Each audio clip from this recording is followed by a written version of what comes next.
The envelope had no return address. Plain white, unremarkable except for the careful penmanship spelling out my name. I turned it over in my hands, fingertips catching on the precise hospital corners of its seams. The postmark read, Richmond, Virginia City. I hadn't called home in 11 years. My breath caught. Only one person would send a letter like this. The kitchen clock ticked behind me, each second stretching into the next as I slid my finger under the flap. The paper inside was heavy, formal, black border, embossed letters. In memoriam, Walter James Moore, 1950 to 2024. The room tilted. I gripped the counter, the granite cold against my palm. Mom? I looked up to find Micah in the doorway, his lanky frame casting a long shadow across our tiny kitchen. At 11, he was already showing hints of the man he would become. Thoughtful eyes, quiet strength in the set of his shoulders. The same shoulders that had once fit in the crook of my arm the night I carried him through the rain. Are you going to go? He asked. The question hung between us, heavy with all the stories I'd never told him about his grandfather. About the night Walter Moore looked at his bruised daughter holding a newborn and chose his pride over mercy. I don't know, baby. The words came out rough. I cleared my throat. It's complicated. Micah crossed the kitchen, his sock feet silent on the linoleum. He was wearing the Superman pajamas I'd found on clearance last month, already too short at the ankles. What happened? When I was a baby? My hand found his hair, darker than mine, but with the same stubborn wave. You remember me telling you about that? Some. He leaned against the counter. You said we needed a fresh start. That's why we came to Knoxville. Fresh start. Such a gentle way to describe that night. The porch light casting shadows across Walter's face as he stood in the doorway of my childhood home. The rain soaking through my shirt as I begged him to just listen. Brooke watching from the window, silent. Travis's car in the driveway, engine running, but he never stepped out to help. You made your bed. Now lie in it. The words had followed me all the way to the women's shelter, echoing with each mile marker between Richmond and Knoxville. What they did was wrong. Micah's voice pulled me back. Sometimes his perception startled me how much he understood without being told. I folded the invitation carefully, squaring the corners. Yes, it was. But I'd built something from that wrong. A life. A career at the East Knoxville Library. This small apartment with its secondhand furniture and walls covered in Micah's artwork. Every month, I'd sent money through Mr. Norman to help with Walter's utilities. Not enough for him to track me down, but enough to say I was still his daughter, even if he didn't want to be my father. I'd even driven back once, when I heard about his stroke. Stood in the hospital corridor until Brooke spotted me and had security escort me out. After that, I'd mailed one of Micah's drawings, a bright crayon scene of a boy and his mother in a garden. No return address. Just to let Walter know his grandson had inherited his mother's love of art. Now Walter was gone, and with him any chance of hearing the words I'd spent 11 years telling myself I didn't need to hear. The sun was setting outside our kitchen window, painting the walls the same russet orange as that night in Richmond. Micah touched my arm, his fingers warm through my sleeve. I've never met my grandfather, he said quietly.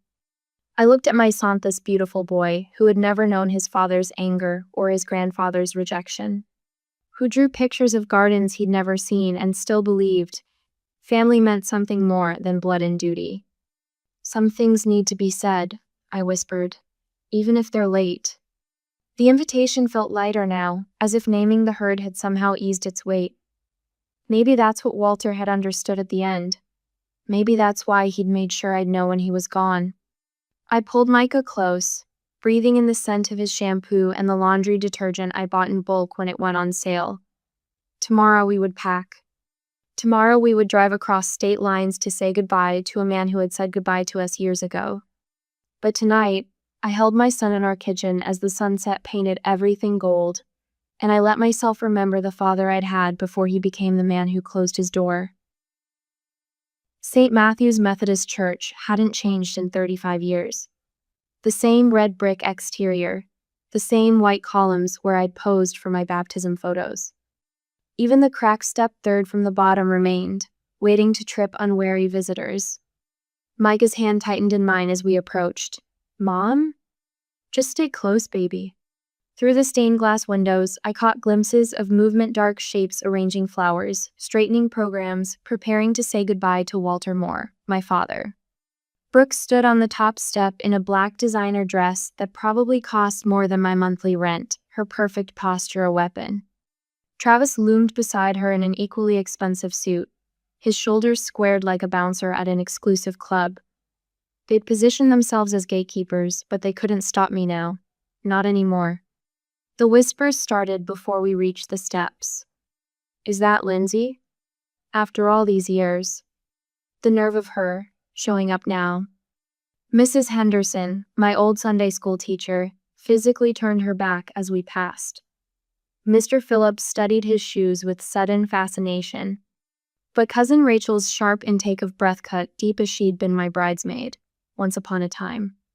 We slipped into the last pew just as the organist began the prelude. The wood felt cool and smooth beneath my fingers, familiar in a way that made my chest ache. How many Sundays had I sat here between my parents, studying the back of Mrs. Miller's elaborate hats, while my mother whispered silly observations that made me bite my lip to keep from giggling. Programs, the usher murmured, extending a stack without meeting my eyes. The paper was heavy, expensive. A black and white photo of my father smiled up at Minot, the recent Walter with his stroke-worn face. But the Walter of 15 years ago, strong and stern. Below his dates, the text honored his loving children, Brooke and Travis Moore. My fingers crumpled the edge before I could stop myself. Look, Micah whispered, pointing to the photo display in the narthex. Decades of family history arranged on foam board holidays, graduations, weddings. But something was wrong with the images. In the Christmas photo from 1992, an awkward gap existed between my siblings where I should have been. My graduation photo was conspicuously absent. Even the ancient family portrait had been cropped, transforming 4 smiling faces into 3. The organ swelled into Amazing Grace, my mother's favorite hymn, the one she sang while gardening, while cooking, while rocking me after nightmares. I closed my eyes against the sudden burn of tears. A gentle pressure on my shoulder made me start. Aunt Margaret stood in the aisle, her aged hand warm through my jacket. She didn't speak, but her fingers squeezed once before she moved to her seat. Behind her, Mr. Norman caught my eye and nodded, his weathered face kind. The service passed in a blur of eulogies about family legacy and fatherly devotion. Brooke spoke about Walter's dedication to his children, both of them. Travis celebrated the Moore family strength. Not once did either of them glance toward our pew.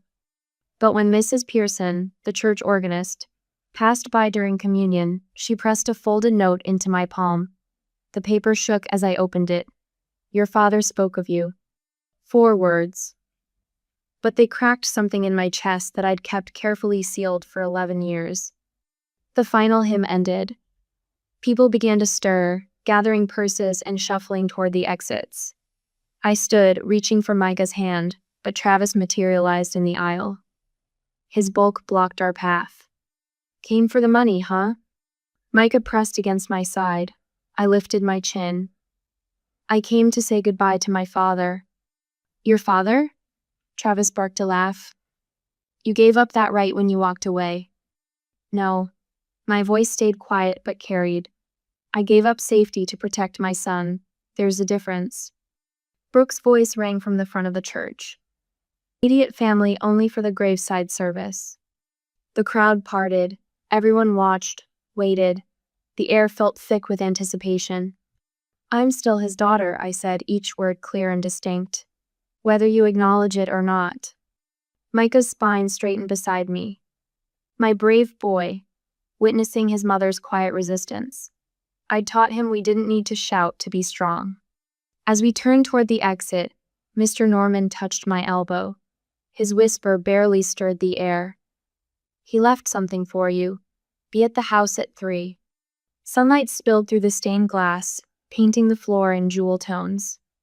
The same light that had danced across my white dress at my baptism, my first communion, my wedding.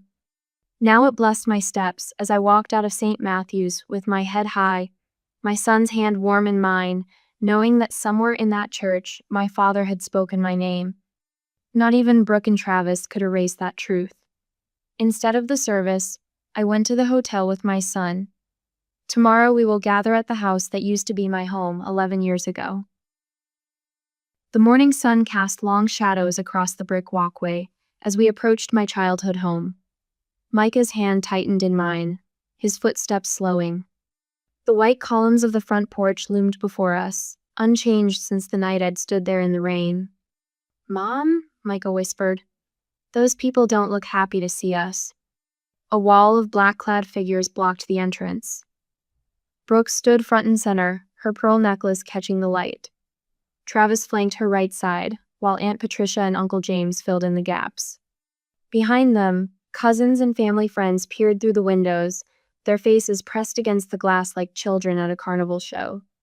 "The reading is for legitimate heirs only," Brooke's voice carried across the lawn, sharp as winter wind. "You gave up that right 11 years ago." My fingers brushed the attorney's letter in my pocket. The paper felt warm, almost alive, against my skin.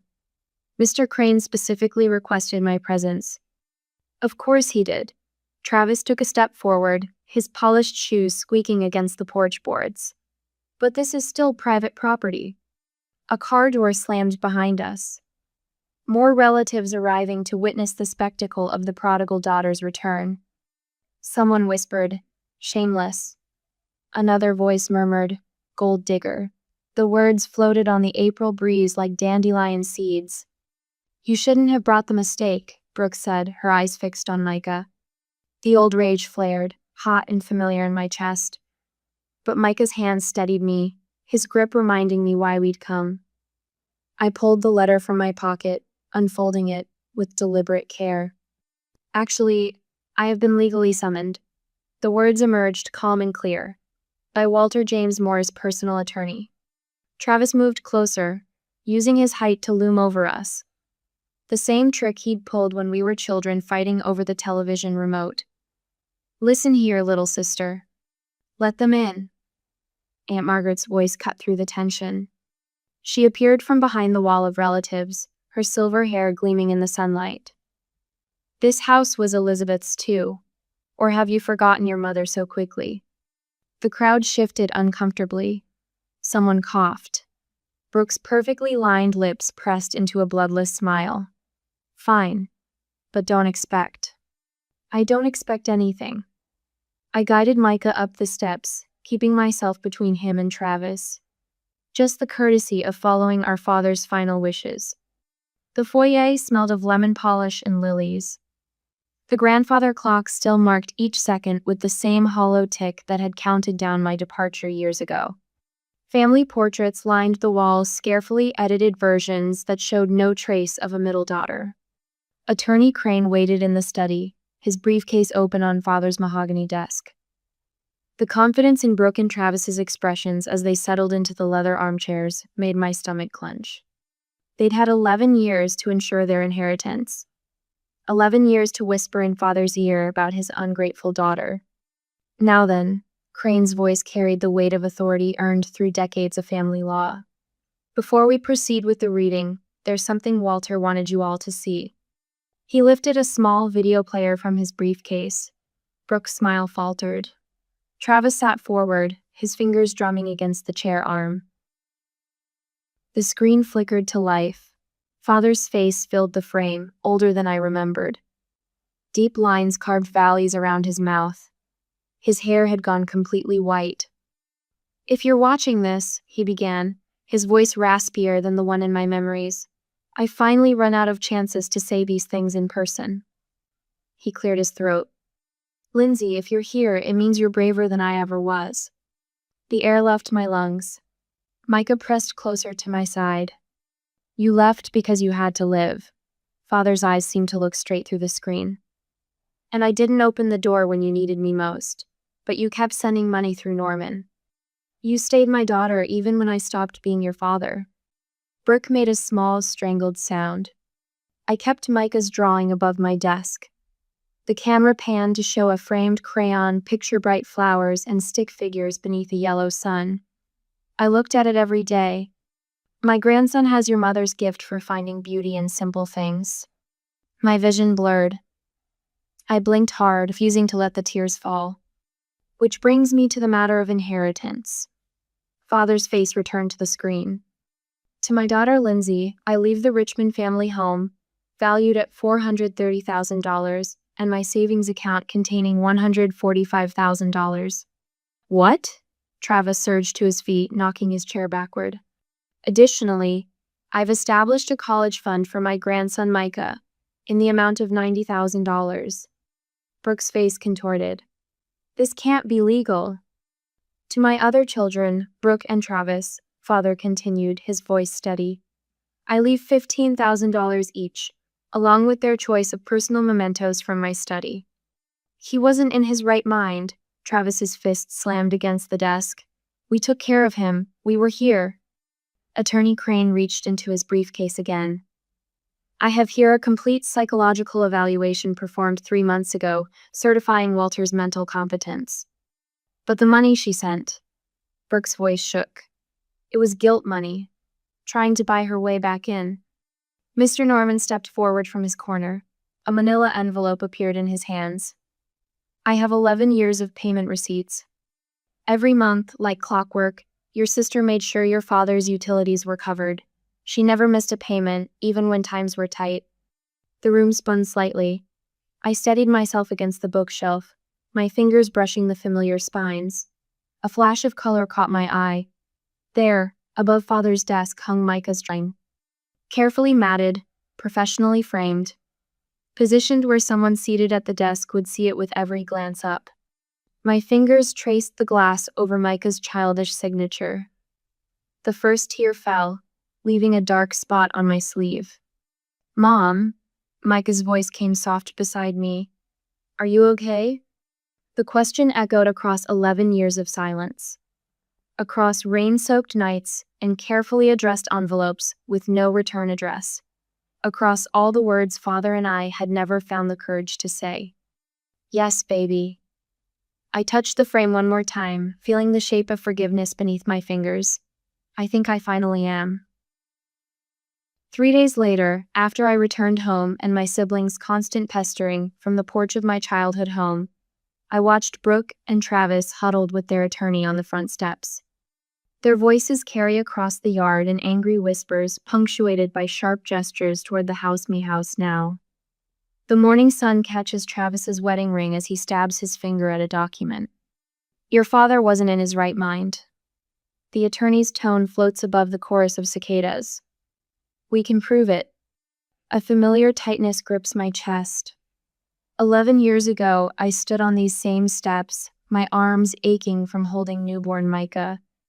Now my son sleeps upstairs in what used to be my childhood bedroom, his sketchbook open on the nightstand. The screen door creaks behind me. Mr. Norman steps out, his wire-rimmed glasses catching the light. You should know what they're saying in town. Tell me. Travis called the Richmond Herald this morning, claimed you abandoned your father during his illness, called you a gold digger coming back for the inheritance. I pressed my palm against the porch railing, feeling the warm wood beneath my fingers. The same railing where Mom used to hang Christmas lights, where she taught me to deadhead her prized roses. That's not the worst of it, Mr. Norman continues. Brooke's been changing the locks while you visit the cemetery. And the whispers at church. He shakes his head. What whispers? That you never cared about Walter. That you only sent money to ease your conscience. A cardinal lands on Mom's old bird feeder, brilliant red against the weathered wood. I've spent 11 years carrying the weight of that night in the rain, the sound of my father's door closing. 11 years of quiet support through Mr. Norman, hoping someday Walter would understand why I had to leave. We need to talk to Dad's doctor, I say, about his state of mind. Mr. Norman nods. Already made the appointment, and I've got every receipt from your monthly payments. 11 years of utility bills, never missed one. The attorney's voice rises again. We'll file first thing Monday. I turn from the porch, heading inside to the study where Walter's presence still lingers. The leather chair where he read his evening paper. The desk calendar was marked with his careful handwriting. And there, above the desk, Micah's crayon drawing in its simple frame. Opening the bottom drawer, I find Walter's journal, its pages filled with his strong, slanting script. I saw Lindsay today at the hospital. She thought I was sleeping. My girl looked tired, but her shoulders were straight, just like her mother's. The entry stops there, a water stain blurring the final words. A knock at the front door pulls me from the journal. Aunt Margaret stands on the threshold, clutching her pocketbook. She came to help in this endless fight. "Those vipers are still out there plotting," she says, stepping inside. "But I've got something they don't know about." She settles into Mom's old armchair, smoothing her skirt. "Your father talked about you, Lindsay. Every Sunday after church, over coffee and pecan pie. He kept a photo of you in his wallet from your college graduation. Said you were the only one who inherited your mother's strength." My throat tightens. "He never told me. Men of his generation." She shakes her head. "They think silence is the same as strength, but he was proud of you, especially after Mrs. Pearson told him about your work at the library." "Mrs. Pearson? Why do you think he requested Amazing Grace for his funeral?" "It was your mother's favorite hymn, the one she sang while you helped her in the garden." Outside, car doors slam, voices rise. I move to the window in time to see Travis stumbling toward his Mercedes, tie loosened, face flushed. He's shouting at a man with a notebook, a reporter, from the looks of him. She bewitched him somehow. Travis's words carry across the lawn. "Our father would never." Brooke rushes after him, her carefully applied makeup cracking as she screams at the reporter to leave. Their attorney stands apart, briefcase clutched to his chest, watching his clients unravel in the morning sun. "The truth has a way of rising," Aunt Margaret says softly, "like cream in coffee." I return to Walter's desk, running my fingers along its smooth surface. Something catches beneath the bottom edge, an envelope taped underneath, my name written in Walter's shaky hand. "What will you do with it?" Aunt Margaret asks. The envelope feels heavy in my hands, weighted with words my father couldn't speak in life.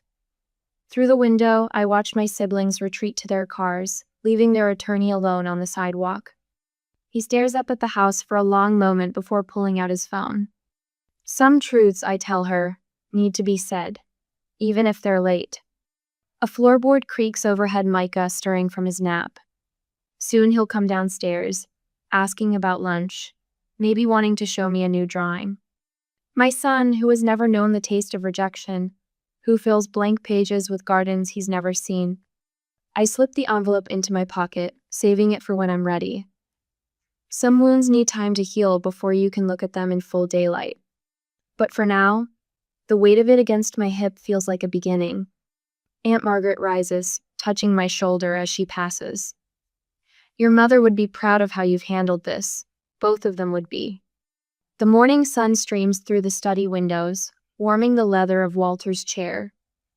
Outside, the cardinal still perches on Mom's feeder, singing its bright song into the Virginia air. I think of all the mornings she spent filling that feeder, telling me how birds remember kindness, how they always return home.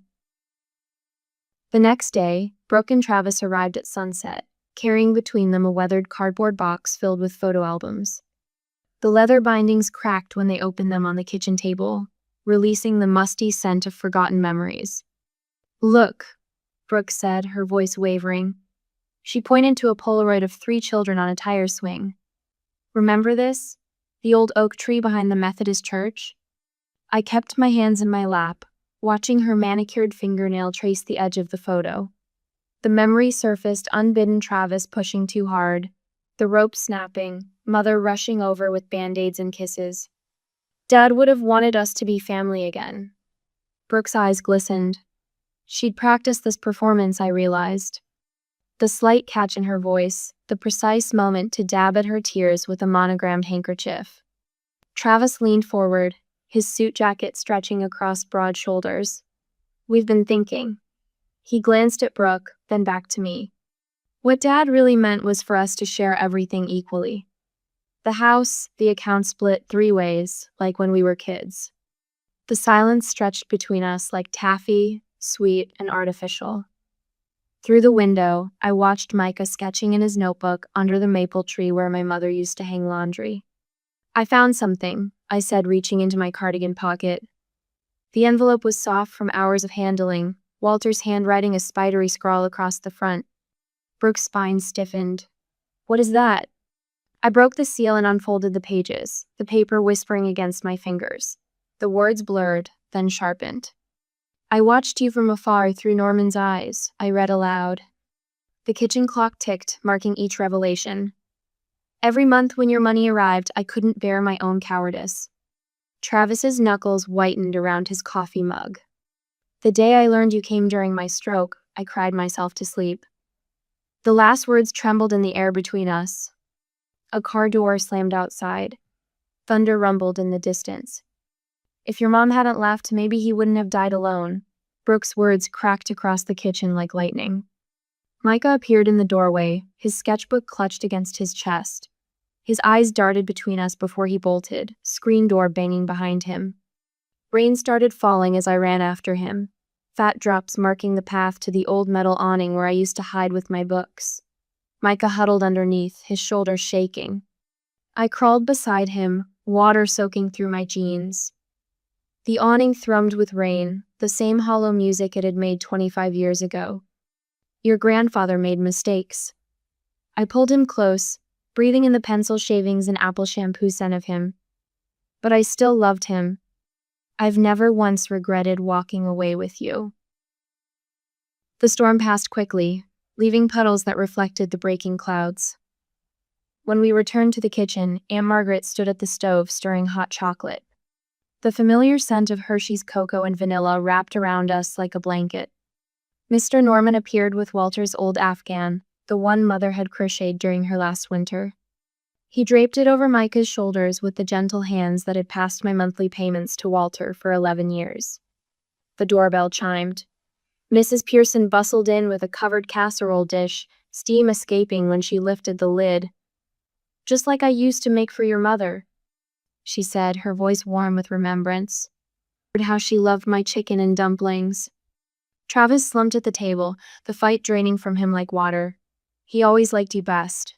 His words dissolved into bitter tears. "Even after everything. We thought he'd change the will if we kept you away." Brooke's admission fell into the quiet kitchen. Her mascara left black tracks down her cheeks. I stirred my hot chocolate, watching the marshmallows melt into white swirls. The old kitchen walls held the echo of so many words spoken and unspoken, harsh and tender, lost and found. I never wanted his money. Steam rose from my cup like incense. I just wanted him to see me.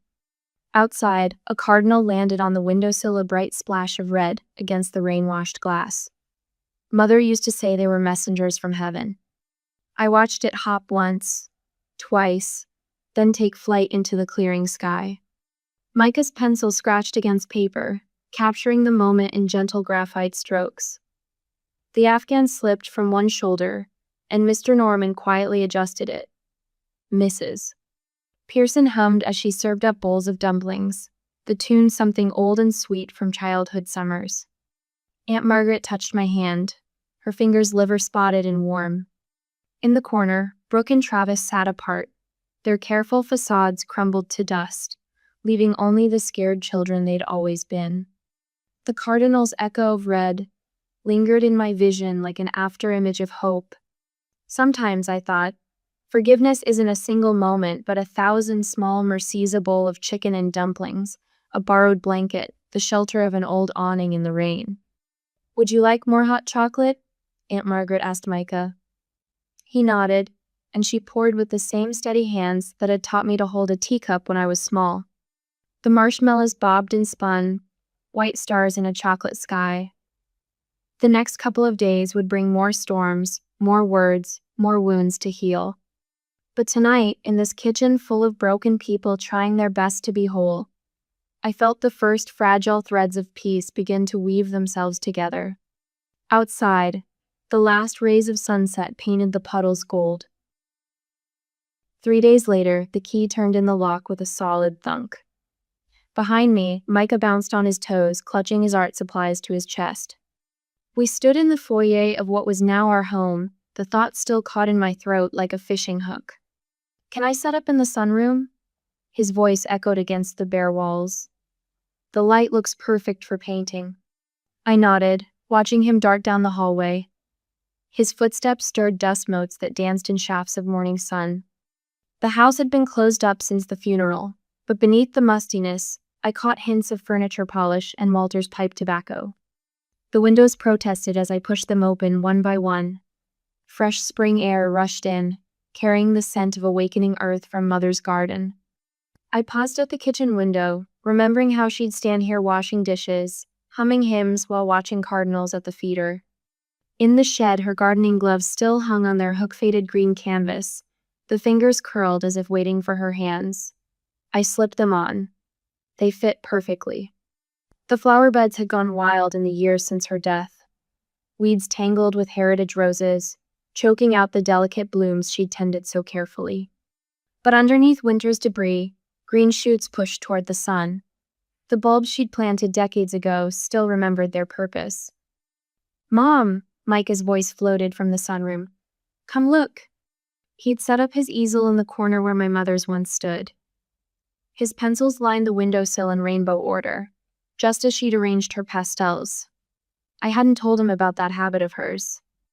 "I'm drawing the bird out there." He pointed to a sparrow hopping between puddles. "Do you think Grandma Elizabeth would have liked my art?"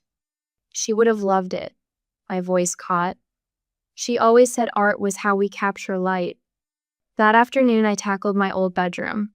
The walls still wore the pale yellow I'd chosen at 16. My fingers traced the pencil marks behind the door where I'd tracked my height until college. The lowest mark bore my mother's handwriting, Lindsay, age 5. The mattress complained as I sank onto it, springs singing an old familiar song. Outside my window, the massive oak tree filtered sunlight through new leaves. How many nights had I lain here watching those shadows dance across my ceiling? Mr. Norman arrived at dusk, carrying a cardboard box tied with twine. "Found these in Walter's study," he said, setting it on the kitchen counter. "Think you should have them." Inside, I found newspaper clippings. My promotion at the library, a write-up about our summer reading program. Birthday cards Walter had written but never sent, their envelopes sealed and stamped. At the bottom, a letter in his shaky hand. "From that day on, I stopped calling you a disgrace and started calling you my daughter again. Every month when your money came, I knew I'd failed you, not the other way around." The doorbell rang before I could read more. Aunt Margaret stood on the porch with a casserole dish. Behind her, Mrs. Pearson waved from her car. "Hope you don't mind," Aunt Margaret said. "But it's Sunday, family dinner tradition." Micah set the table with the old china while I heated Margaret's chicken and dumplings. The kitchen filled with the sounds I remembered from childhood, forks clinking, ice cubes settling in glasses, comfortable conversation flowing like honey. "Show them your new drawing, honey," I called to Micah. He proudly displayed his sketch, a sparrow sheltering under a rose leaf during a summer shower. Mrs. Pearson clasped her hands. Mr. Norman nodded approvingly. "You've got your grandmother's eye," Aunt Margaret said. She could always find beauty in simple moments. Later, after our guests left, I stood in the garden as evening settled over Richmond. Mother's roses had survived, scattered but stubborn. With time and care, they'd thrive again. Through the windows behind me, lamplight spilled onto the lawn. The house felt different now, warm, welcoming, alive with possibility. "Mom?" Micah called from the back door. "Can you help me with this math problem?" I smiled, breathing in the night air. The garden would wait. Right now, my son needed me. And for the first time since returning to Richmond, that simple truth felt like enough. Walking toward the house, I whispered words I'd held inside for 11 years. He finally saw me. The porch light clicked on automatically, Walter's doing, his final gift of illumination. In its glow, Micah bent over his homework at the kitchen table, right where I used to sit. The sight filled my chest with an ache so sweet it could barely be called pain. We were home. Not the home of my childhood, but something new. Something ours.